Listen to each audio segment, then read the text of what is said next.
things that were about 3 feet apart, and we used to play follow the leader, and I was leading it one day. We jumped from one piling to another, and finally I jumped on one and I lost my balance because right underneath, half in the water and half sunning, was an alligator.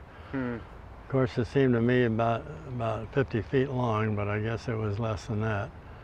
And I lost my balance and I fell right next to the alligator, and I thought I was a goner, but he just dove under me and disappeared. He lived right over there where that park is, and Margie Stoneman Douglas was his daughter, and Stoneman was owner of the Miami Herald, and Margie Stoneman Douglas, right at the point of there was a tree, a huge oak tree, and all the traffic had to go around it, so they were going to tear it down. So Margie Stoneman Douglas and Eddie Hodgson and I and my sister Marcia came out, and she told us, let's get up in the tree, and they can't cut it down. So we all went up.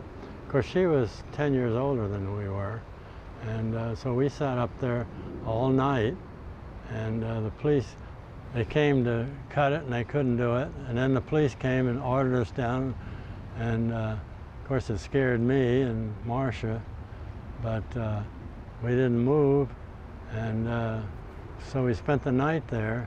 My father came and ordered me down the next day, and so Margie stayed there for another day, but finally she had to come down and they took it out. Now that's a mistake that is made by people that make those things. I had a 1919 Franklin air-cooled engine. It was always out of gas because it was so expensive. It was 11 cents a gallon, and so we never had over a gallon in it.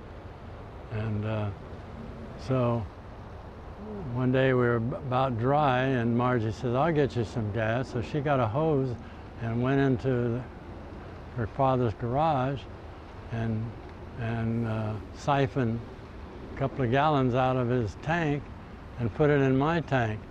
And then she began doing that about once a week. And so finally her father caught her, and he put a padlock on the garage door. So it goes. She was a delight, I tell you. Yeah, the house next door, which is gone, was a house that was bought by rum runners, and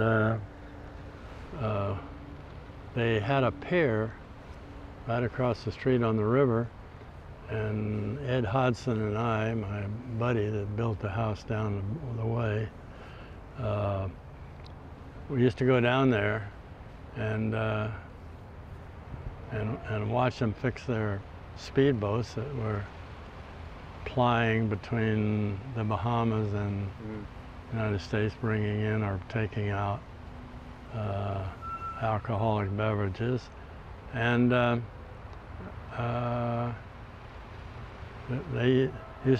guy there used to peel out a big roll of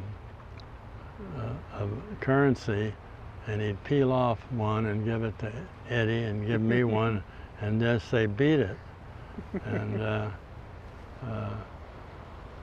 they used to have a lot of parties over there, and Eddie and I used to sneak up and knock on the door, and they'd say, come in, and they'd see all these lovely loose women around, and they would kid with us. And finally my father caught me, and that was the end of that. He complained to the authorities, and they got rid of him. But those were the good old days.